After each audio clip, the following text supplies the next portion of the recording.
दोस्तों, कभी कभी जब अपन किसी को कोई माल बेचते हैं या उससे परचेस करते हैं तो कोई ज़रूरी नहीं है कि वो डिस्काउंट तो देगा, लेकिन कोई ज़रूरी नहीं कि ऐसा बोला जाए कि भैया इतना डिस्काउंट दे दिया। और क्या कई बार क्या होता है कि कस्टमर में और शॉपकीपर में पहले से मतलब अंडरस्टूड हो जाता है कि हाँ यार कम पैसे दे रहा है तो अब इससे ज़्यादा नहीं देगा। तब हमको जर्नल एंट्री कैसे करनी रहती है, हम अभी वो सीखने वाले हैं। जैसे आप देखो यहाँ पर लिखा है 15 मार्च को आपने राजा से 90,000 रुपीज़ का गुड्स परचेज़ किया और 17 मार्च को उससे 85,000 मिले इन फुल सेटलमेंट। हिंदी में बोले तो पूर्ण भुगतान, इंग्लिश में बोले तो फुल सेटलमेंट। फुल सेटलमेंट में उससे 85,000 मिले। देखिए इसको कैसे हल करेंगे। राजा को बेचा 15 मार्च को, तो मार्च 15 लिखा, राजा डेबिट टू सेल्स 90,000। अब कितने रुपए मिल रहे हैं आपको? अब आपको मिल रहे हैं 85,000 मिल रहे हैं। हिसाब कितने का है? 90,000 का। तो हम क्या करेंगे? Cash account debit, bad debts debit to राज। लेकिन बैड डेब्ट्स थोड़ी ना होगा, वो तो डिस्काउंट होगा, क्योंकि पैसा डूब थोड़ी रहा है, वो तो हमने उसको डिस्काउंट दे दिया और आगे भी हम उसको माल बेचने वाले हैं। इसलिए हम बैड डेब्ट्स नहीं लिखेंगे, हम क्या लिखेंगे? डिस्काउंट लिखेंगे। मतलब कैश 85,000 आया, 90,000 का हिसाब था, 5,000 रुपीज़ डिस्काउंट हो गया। ऐसे ही आपने मोना से परचेस किया 1,00,000 रुपीज़ का माल, तो purchase account debit to Mona. और उसके बाद मोना को आपने पेमेंट किया। कितने रुपए पेमेंट किया?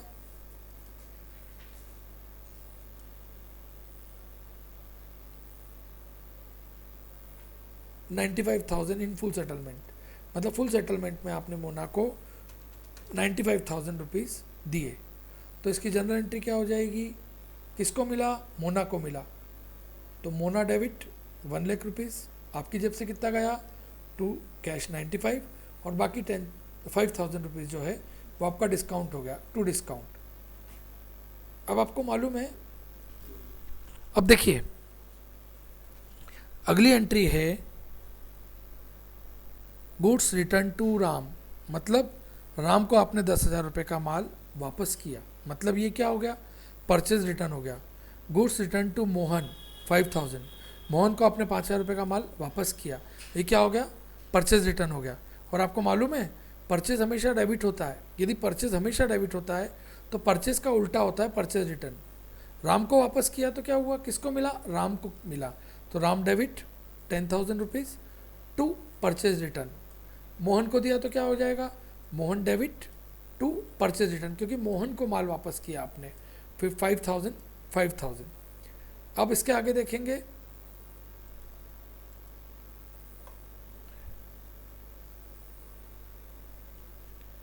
Cash sales. आपने 50,000 रुपये का माल बेचा। Return goods from Ajay worth ₹5,000। Ajay से रिटर्न हुआ। कैश सेल्स की एंट्री तो अपन जैसा अभी तक कर रहे थे वैसे ही होगी कि cash account debit to sales 5,000 5,000।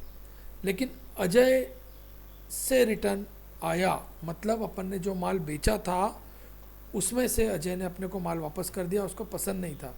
तो मैंने अभी आपको बताया था कि परचेज डेबिट होता है तो परचेज रिटर्न हमेशा क्रेडिट होता है। उसी प्रकार से सेल्स हमेशा क्रेडिट होता है तो सेल्स रिटर्न हमेशा डेबिट होगा। इसीलिए हम एंट्री कर देंगे sales return debit to Ajay, क्योंकि अजय से माल वापस आया है। अब आपने नगद माल खरीदा तो purchase account debit to cash 2,000 rupees का गुड्स परचेज किया आपने, तो purchase account debit to cash 2,000। अब देखिए ये तो था परचेस 2,000 रुपीज़ का। परचेज रिटर्न और सेल्स रिटर्न की एंट्री है। और यहाँ देखो परचेज रिटर्न लिखा है और सेल्स रिटर्न लिखा है, लेकिन यहाँ किसी बंदे का नाम नहीं लिखा कि परचेज रिटर्न किसको किया आपने या सेल्स रिटर्न किसको किया आपने। और जब नाम नहीं लिखा है तो आपको क्या करना पड़ेगा? कैसा मानना पड़ेगा कि कैश में परचेज रिटर्न हो रहा है आपका। तो आप क्या एंट्री करोगे? Cash account debit to purchase return और sales return debit to cash. Purchase return हमेशा क्रेडिट होता है और सेल्स रिटर्न हमेशा डेबिट होता है। फिर टोटल लगाएंगे जैसे अपन हर क्वेश्चन में लगाते हैं, लेकिन ये टोटल मैंने आपके ऊपर छोड़ दिया है।